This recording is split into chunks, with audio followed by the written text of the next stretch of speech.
Como ya ha dicho Julio, pues en primer lugar no es mi tema de especialización, ni mucho menos, ni es mi tiempo y tampoco geográficamente es el lugar donde yo haya ocupado mucho tiempo, ¿no? ¿Y por qué? Os preguntaréis. La razón es que hablando con Feliciano, pues Feliciano tenía una cierta preocupación porque existían algunas diócesis que marcaban una pauta contra la Asamblea y que no estaban estudiadas, ¿no? Y entonces, pues, hablando con él, pues yo me lancé y dije, bueno, pues voy a estudiar Sigüenza y a ver lo que surge. Por tanto, es un trabajo que está actualmente en marcha. No tengo la rotundidad que habéis tenido muchos de vosotros, que lleváis tiempo dedicando a la Asamblea Conjunta, ni mucho menos. Escuchándoos me han surgido muchísimas más preguntas y muchísimas más dudas, pero es intentar hacer una visión general de lo que supuso la Asamblea Conjunta en su fase diocesana en la diócesis de Sigüenza. Sigüenza-Guadalajara desde 1959, la denominación de Sigüenza-Guadalajara.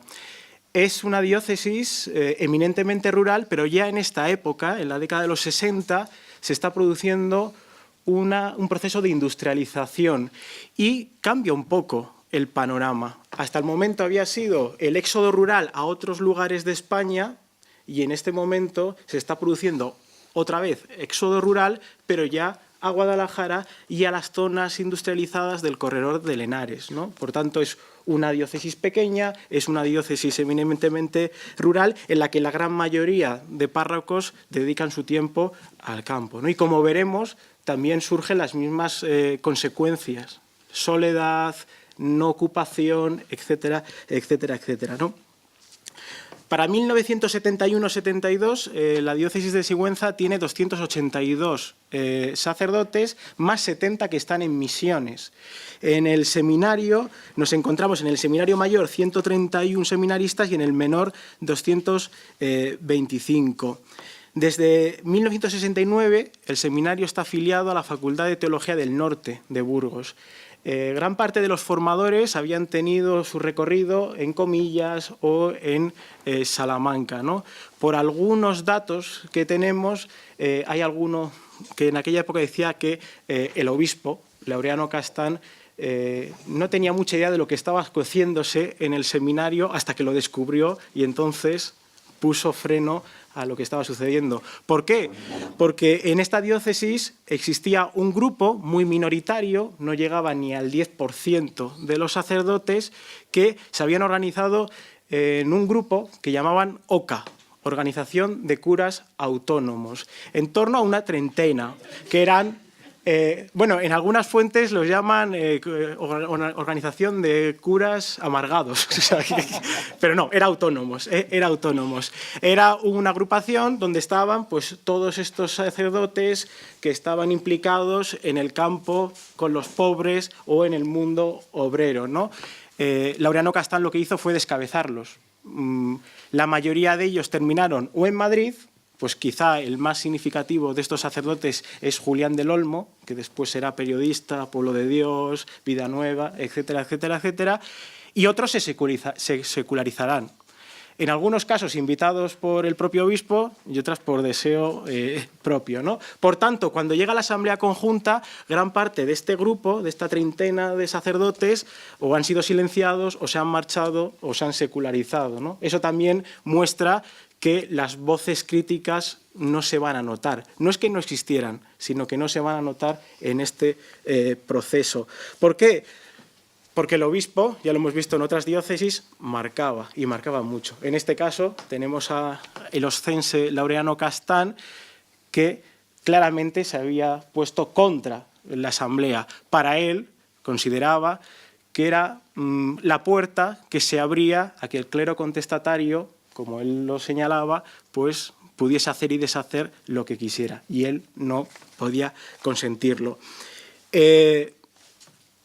Había sido obispo auxiliar de Tarragona, obispo auxiliar de Benjamín de Arriba y Castro, y había sido uno de los primeros, en este caso cuando era auxiliar del obispo, que había hecho completos los cursillos de cristiandad a petición del propio obispo, ¿no? Llegan a decir que en cursillos de cristiandad pensaban que podía ser la persona intermediaria entre la jerarquía y el propio movimiento. Lo que sucede es que después del concilio se van a separar los caminos, tanto de Laureano Castán como de cursillos de cristiandad. Va a ser conciliario de los movimientos sociales de la Acción Católica. En el Concilio Vaticano II va a tener algunas actuaciones muy significativas. La principal de todas ellas, la más recordada, es cuando se está discutiendo sobre si la Virgen María es o no es madre de la Iglesia.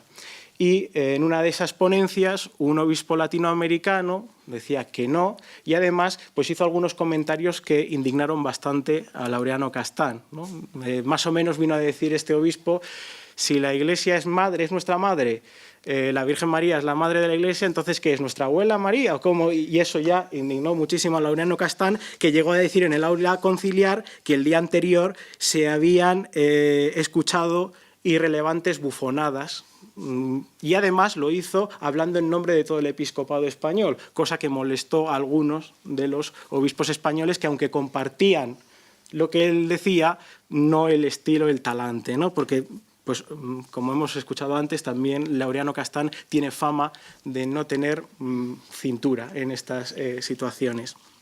Bien, las otras dos pues, demostraban lo que era un obispo del nacionalcatolicismo. En el concilio él criticó la objeción de conciencia porque consideraba que eso podía ser un revulsivo para que se destapase o se revolucionase el orden social, y también consideraba que las autoridades civiles tenían que pronunciarse sobre la fe, ¿no? Cuando algunos proponían que las autoridades civiles no deberían pronunciarse sobre materia religiosa, él consideraba que sí, porque aceptando eso era una puerta de entrada hacia el ateísmo. Es decir, que ya marca un poco el perfil del obispo de Sigüenza. En estos momentos, cuando se produce la asamblea conjunta, Laureano Castán era el presidente de la Comisión Episcopal para la Doctrina de la Fe. Lo fue desde el año 69 hasta el 75. Y él va a actuar muchas veces desde esta posición, ¿no? Por ejemplo, algo significativo, en el 69 se edita un libro que se titula Las correcciones al catecismo holandés, y lo prologa el propio Laureano Castán, y creo que dice algo que puede ser significativo para entender desde dónde se plantea este ataque a la Asamblea. Dice: cambiar el sentido genuino de la doctrina católica, aunque sea con el motivo o pretexto de exponerla con términos nuevos, bellos, originales y comprensibles, o presentarlas con fórmulas ambiguas, inexactas o incompletas por omisiones sustanciales, es prestar un triste servicio a la Iglesia. Y si uno lee los debates que se produjeron en la Asamblea Diocesana y a qué conclusiones se llegan, se ve claramente que detrás está una idea muy cercana a todo esto. Para ir a la propia asamblea, ¿qué se produjo en aquellos días? Pues bien, el proceso es muy similar al que se produce en otras diócesis. Castán no le parecía adecuado la asamblea, pero aún así la desarrolló en su diócesis, y más o menos con el mismo modelo que se planteaba a nivel nacional. En diciembre, en el retiro de Adviento, se trabajó en ese retiro jornadas orientadas a conocer la asamblea y a trabajar sobre la asamblea, y de ahí surgieron 20 grupos de trabajo. En cada grupo de trabajo había un responsable que en la mayoría de los casos fueron después los responsables que estuvieron en la asamblea diocesana, porque en la asamblea diocesana participaron 20 sacerdotes, el obispo y un representante de los religiosos, que era el representante de los franciscanos de Guadalajara. Hubo una pequeña polémica, ya que el Consejo Presbiterial había votado que todo el Consejo iba a ir a la Asamblea Diocesana. Al final se lo pensaron mejor, lo replantearon y descubrieron que si iba todo el Consejo Presbiterial, entonces no tenía mucho sentido, porque eran casi los mismos que los sacerdotes que iban a participar de esa asamblea. Al final cambiaron y fue el obispo y este representante del clero religioso. También se preguntó a 500 agentes de pastoral de la diócesis, tanto laicos como religiosos, que por el momento no he podido consultar ni ver, pues como señalaba Laura. Bien, ¿cómo se desarrolló esos días? ¿No? Fueron en junio, del 21 al 23 de junio en el seminario. Como digo, 22 personas participaron de esta asamblea a nivel diocesana. Yo quiero destacar que Laureano Castán, según las actas, participa en dos momentos concretos, con voz. Uno es en cuestiones de organización, que probablemente fuese lo que menos se trabajó dentro de la propia asamblea, porque los que habían hecho la propuesta, la ponencia sobre organismos eclesiales, solo se enfocaron en el Consejo Presbiterial y todos lo echaron para abajo y lo tuvieron que hacer durante estos días y, por tanto, si veis las conclusiones a las que llegan y votan, son muy pobres, son 3 porque lo tuvieron que hacer los pobres en una noche, porque todo el mundo decía, es que es solo sobre el Consejo Presbiterial y os habíamos pedido algo más. Pero bueno, participa en ese momento sobre organización y también participa cuando se está hablando del celibato. Y en ese momento la proposición número 7 de vida afectiva decía lo siguiente: creemos siempre bajo la dirección del magisterio de la Iglesia que se debe seguir profundizando en esta materia del celibato. Solamente esta proposición, y Laureano Castán pidió la palabra, dijo que era meramente informativo, pero él consideraba que la proposición estaba fuera del magisterio de la Iglesia y fuera de lo que había marcado el Concilio Vaticano II y que si pasaba a votación él votaría que no. Al momento la proposición se olvidó, se dejó de lado y se plantearon otras proposiciones sobre el celibato. Es el único momento en el que se ven las actas que participa, demostrando pues, bueno, la importancia que le daba a este hecho. Hay que recordar que en 1972, después de la Asamblea, va a escribir una carta al cardenal holandés Alfric, una carta abierta en la que señala que las decisiones que estaba tomando el episcopado holandés iba en contra de la comunión eclesial, que iba en contra del magisterio de la Iglesia y del magisterio del Concilio Vaticano II. Y aquí me gustaría hacer una nota al margen, ¿no? Con Pablo VI, Laureano Castán tiene una situación un poco ambigua. Pablo VI es la persona que le preconiza y siempre va a diferenciar entre la persona y el pontífice.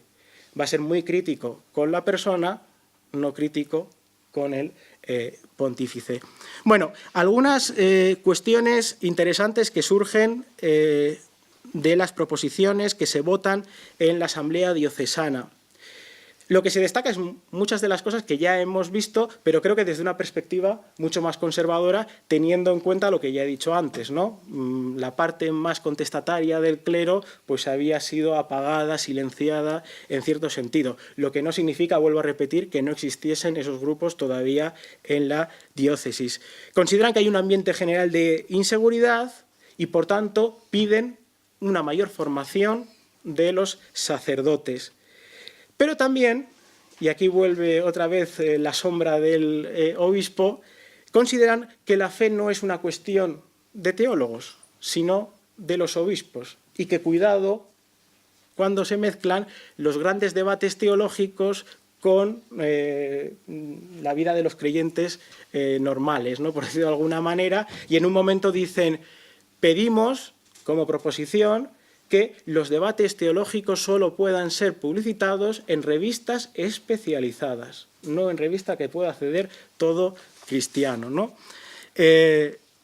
Sobre todo remarcando el tema de los temas teológicos que son más conflictivos. También se preocupan mucho por el ámbito de la pastoral y por el ámbito pastoral. Por ejemplo, consideran que para que un sacerdote sea nombrado oficialmente con algún cargo, después de sus estudios tengan que pasar un año de pastoral, de trabajo pastoral, para que aprendan lo que es eso y después ya sí que darles un destino final. También señalaban en la vida afectiva pues lo que hemos estado comentando, ¿no? La inmensa soledad con la que vivían muchos de estos sacerdotes. Y por tanto se dedican varios puntos, varias proposiciones a potenciar grupos. Grupos que pueden ser de amistad, grupos que pueden ser apostólicos, grupos que pueden ser formativos, pero siempre, vuelven a señalar, evitando los grupismos, que ellos llaman grupismos, que pueden ser muy peligrosos. Además, piden una redistribución de las parroquias y de la labor pastoral de los agentes, ¿no? Porque se ven bastante pesimistas o ven al clero bastante pesimista por la falta de trabajo pastoral, ¿no? Lo decías tú antes, pues muchos de ellos es que en 1 o 2 horas ya hemos hecho todo el trabajo de toda la semana. Es decir, ¿qué hacemos con el resto? Por tanto, piden una cierta redistribución. Cuando hablan de la vida espiritual también remarcan una crisis de identidad profunda. Ellos dan una receta, que es vivir la fe y la caridad, que es decir, todo y nada en un momento, ¿no? Y también remarcan el lugar de María, teniendo en cuenta lo que hemos comentado antes de Laureano Castán, pues en la espiritualidad sacerdotal María tiene que estar en un lugar esencial. Y una lectura constante de las lecturas, ¿no? De las escrituras. Después, en el tema del trabajo pastoral, pues como he dicho, vuelven otra vez a los mismos temas. Se tiene que trabajar pastoralmente, se tiene que repensar la pastoral, pero siempre evitando la soledad de esos sacerdotes, el equipo en trabajo e incluso crear planes pastorales para toda la diócesis, bien pensados, bien argumentados, ¿no? Con las relaciones con la jerarquía son donde las proposiciones que más se echan para atrás. Pues, por ejemplo, se vota que no a la obligatoriedad de que los sacerdotes se encuentren al menos una vez al año con el obispo, se vota en contra de que exista un servicio del clero que sea el intermediario entre el obispo y los sacerdotes, se vota en contra de que exista una normativa donde se vea claro los derechos y deberes de obispos y sacerdotes, es decir, todo eso se quita, no alcanza la mayoría. Y por último, también salió ayer, hoy no tanto, pero ayer sí, el tema de la importancia de que exista, y lo creen que es un tema urgente, una seguridad social del clero. Es algo que marcan como una urgencia importante, ¿no? Cosas que se rechazan, que se rechazan, que es también muy significativo. No consigue la mayoría una proposición en la que se habla de ocupar los esfuerzos en el campo rural y especialmente entre los más pobres. Y no consigue la mayoría, en este caso, también para que se vea, ¿no? No creo que sea tanto, esto ya es una interpretación que le doy, no creo que sea tanto por ir al campo, ir con los pobres, sino que le añaden una categoría política y, por tanto, pues votan en contra. ¿Qué es lo que va a suceder? Bueno, en la asamblea interdiocesana que existe de la provincia eclesiástica, el cardenal Tarancón llega a decir que ve muy suave me sobra, que ha visto muy suave a Laureano Castán, algo que, pues, que le reconforta, aunque después veremos que no fue así, porque él es uno de los obispos que apoyan a los que hacen la crítica a la propia asamblea dentro de la asamblea, y sobre todo por lo que sucede después. Lo que sucede después me resulta muy significativo. De la asamblea conjunta se hace una pequeña nota después de haberse celebrado y dice, bueno, como todo el mundo sabe lo que se ha tratado, no hace falta decir nada más. Y en 1972 solo salen en el boletín diocesano solo salen 2 referencias directas a la asamblea diocesana. Una primera es la copia entera de un artículo de opinión en la que un laico conservador critica a la asamblea porque considera que está muy bien eso de que sacerdotes y obispos se reúnan para hablar y el pueblo de Dios, ¿qué? Y termina diciendo el artículo, porque probablemente el pueblo de Dios, cristiano y español, está en contra de lo que ha salido en esa asamblea y a nosotros nadie nos ha consultado. Y la otra referencia que se hace es la reseña a un libro que es El problema más urgente de la Iglesia, de Juan Bautista Cardenal, y al final de todo ello dice, el libro es maravilloso, es un libro que todo el mundo tiene que leer, pero hay un problema. Tiene unos apéndices donde habla de la asamblea conjunta de sacerdotes y obispos. Le recomendamos al autor que quite ese apéndice porque está claro que eso no va a llegar a ningún lado y no sirve absolutamente para nada, ¿no? Es decir, está claro cuál es la marca de los resultados, como lo entendía Laureano Castán y parte del clero de Sigüenza. Y por eso, como digo, falta mucho por desarrollar.